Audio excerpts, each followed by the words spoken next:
let's get into this thing with before we get into the Rihanna stuff. I almost forgot. We got to talk about Scream. So Scream 6 is coming out, I believe, on the 10th of March. That's about what, 3 weeks away. So one of the things I wanted to talk about that kind of irked my spirit, it was that I was on my way home from work. I think I was on my way to get some Chinese food or something, but the damn Chinese store was too damn packed. I was like, I ain't going in there. I'm just go home. So I got a message basically letting me know this is why I wanted to kill Robert, because I love you, but I wanted to kill you. Oh, and look who's in the building. I wanted to kill you. I'm gonna tell you why. Because he sends me a whole thing tagging me into this whole thing about Scream 6. Now, I already didn't know that the whole situation leaked because some idiot decided to go on social media and reveal parts of the film where it was revealed who the killer is in the film. Well, killers, because there's multiple. There's always multiple killers in the damn movie. Except part 3, the one killer that was turned out to be Sydney's brother, played by old boy from Felicity. And it was in other shows he was on. But yeah. So he tagged me in the situation, give me a whole citation of what I was like, I've been trying to avoid walking on minefields, avoiding the stuff. But shit happens. It is what it is. I actually forgot who the killers are. But I do remember one particular person. I'm like, oh Lord. I'm not gonna spoil it for y'all because I care. But my thing was, okay, so I had this whole plan. I was like, you know what? The reason why I always go opening weekend to see Scream is because I need to be ahead of the fucking assholes that be all over social media that want to sit and spoil everything, because I don't know why. I think maybe y'all needed hugs as a kid. Ooh, hey background. I don't know if y'all didn't get enough hugs as a kid. Your mommy didn't tell you she loved you enough. You don't have no friends. But there's just a specific type of person that gets pleasure out of revealing and spoiling shit about films before the movie comes out. Like, what do you think that does to you? Is that going to get you likes or follows and this, that, and the third for us to know, or for you to spill something about a film that a lot of these people who make these movies, they work so hard to try to keep things tight-lipped so that way when we go into these films that we enjoy. But social media wasn't what it was when Scream 2 came out, and that was like, what, almost 25 years ago. So when we go to these movies, we do what we can because we don't want something to come out. And I understand with Scream 2, the script leaked. They had to make some quick changes. They actually rushed that damn movie, but still, it was a good film. But the thing is like, I don't get what the pleasure of people get out of revealing too much of this stuff. So now a lot of times the directors and the writers, the whole team, they have to do fake outs where it's like, we got to shoot multiple scenes to fake out the audience. We got to do misdirects, because now you're at a point where there's a lot of YouTubers who sit and freeze frame every aspect of the goddamn trailers and try to break down little things up in there. I know a lot of the YouTubers that do that, and hooray for you get your little coin doing it. However, y'all just be doing too much of the Easter egg. And I hope that a lot of the stuff that we've seen in the trailers turn out to be fake outs in a lot of situations. Because when, 9 times out of 10, we see movies anyway, that they'll try to avoid, well, they'll do like little things where the scene that you see in the trailer is not what you see in the movie because they had to do reshoots, certain scenes don't work, this, that, and the third. It happens.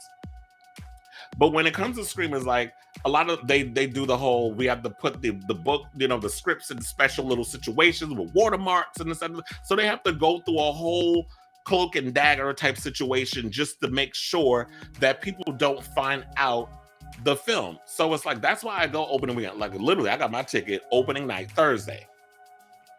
7:00 show. I wasn't doing the 5:00 because that was the one where they were trying to do the 3D, and I hate 3D. Working at a movie theater for 4 years, AMC, shout out to y'all. I hated 3D. I didn't get the point of 3D. 3D is very much a gimmick. I don't understand the point. Like when the shit all up in your, make my eyes hurt. So I'm not a big 3D person, but I'm gonna go see it in the regular D, 2D, the regular D. We know what regular D is, child. But anyway, so so basically that's why I want to go, because it's like one of the things I love about Scream is that I get to go in and really experience the film for the first time, and I get to play, detective, where I could be like certain little things that they say or certain little isms, and I'm like, he might be the killer, or they might be the killer, or they're both the killer. So I like that whole idea of like trying to play who done it when you watch a lot of those films. And when y'all go off on social media, be like, oh well, I know who the killer is, so I'm gonna spoil it 3 weeks before the movie comes out. First of all, you're fucking with a situation that these people who make these films, they work so hard to put these films together. And for you to ruin that and then ruin it for the fans who really want to go in and experience this for the first time without spoilers, it's messed up. And I hate the fact that y'all do that. And it's unfortunate. So Robert says radio silence is pissed since they tried. I heard Paramount is now suing Russian Paramount because it was being dubbed for their language. I mean, you could do dubs and this, that, and the other, but because that's what they do. When you release movies, there are countries that have to dub the films in their language so that way they get sent out to all these other locations. But the person that decided to take it upon themselves to leak footage from these other places, why? Because that asshole Putin got a problem with us and our government. That's who did it. Did Putin leak it? Anyway, so when they go off and they do this, so look, if they go and sue, I say sue, because how you going to allow something like this to get out? Especially when, the actors are sworn to secrecy. There's so many things that go into that. So it's unfortunate that this has to happen. I'm really looking forward to seeing Scream 6. I'm still going to see it regardless. I want to experience this film. Like, I don't know a lot of what's happening because I've been avoiding a lot of there's been little TV spots popping up all over the place. I don't sit and watch them. I watched that final trailer that they released a couple of weeks ago, and that was it for me. A lot of times I tend to be like, I want to go, I don't want to know too much. I still don't know what the plot of the film is about. I just know that they in New York, shot in Canada, by the way. It wasn't shot in New York. Because it'd be expensive to shoot a horror movie here, I guess. But I'm all for the whole New York setting. New York's got a lot of scenarios that you could really put somebody in to do a horror movie. And I always wonder why nobody ever really did a horror movie here. But I can't say never, because there's a lot of really good horror movies that have taken place in New York that I absolutely love, that are my favorites. Maniac Cop 1 and 2, my favorites. Definitely check those out. It's funny, I'm going to go on a whole another one. Maniac with Joe Spinell, another one of my all-time favorite horror movies shot in New York. The scene that gets me is the sequence when he's chasing the nurse through the subway, and she goes and she's trying to get away from the killer, this and the third. She's hiding in the bathroom, and then she thinks he left, and then the killer gets. So that's an iconic scene. So if y'all never see the original Maniac, definitely check it out. I think it's on Shudder if y'all have it. But there's been a lot of great movies that we don't even count Jason Takes Manhattan. So what I'm hoping is Scream does for New York what Jason Takes Manhattan tried to do and failed, because they spent more time on that fucking ship and only spent like 5 minutes in New York than most of it. The only scene I know they did in New York was what, the Times Square scene when he kicks the guy's radio. That was your little stint in New York. Everything else I believe was shot in Canada.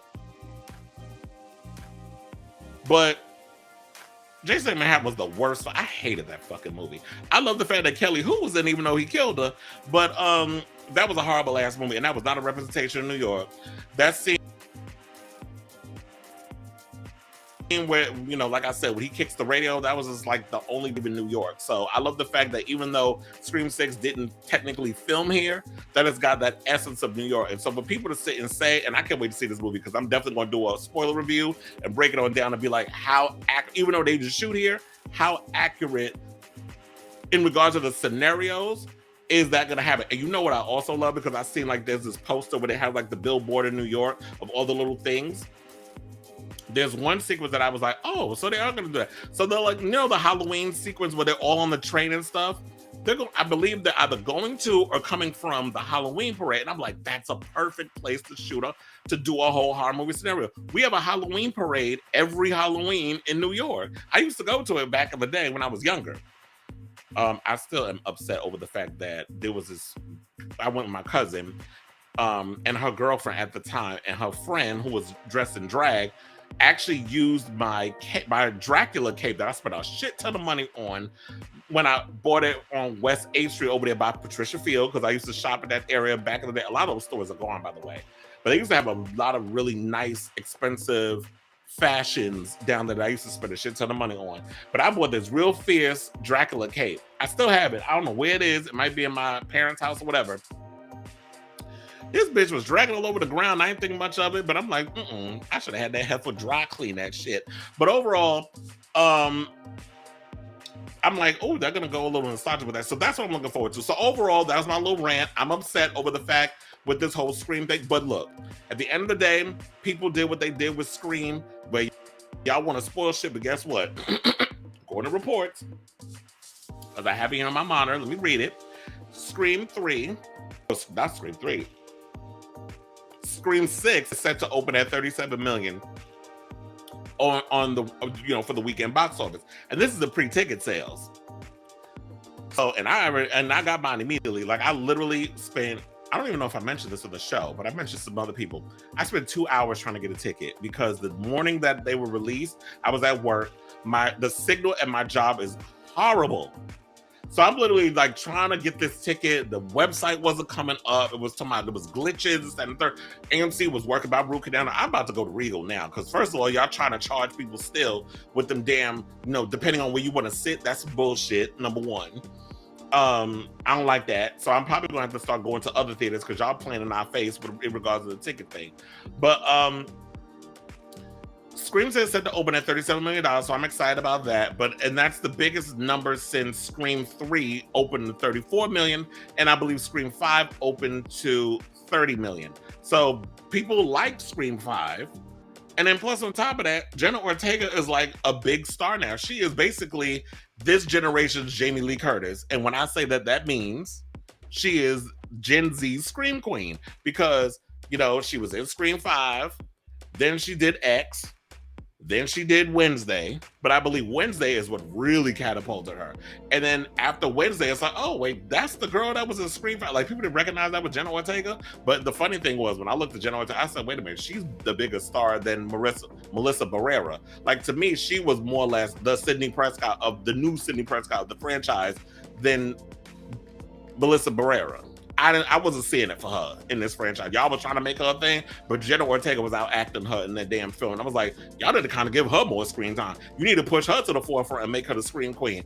And her acting has proven that she is the it girl. And she's about to be on Saturday Night Live as the host, I believe, around the time Scream 6 comes out. So her star is definitely on the rise. I'm definitely looking forward to seeing this movie. And yeah. So Scream. Even though y'all want to sit up in here, you bastard so-called trolls, y'all want to sit up here and fuck shit up and ruin, you could ruin an orgasm if you let them. I'm still gonna see the movie. And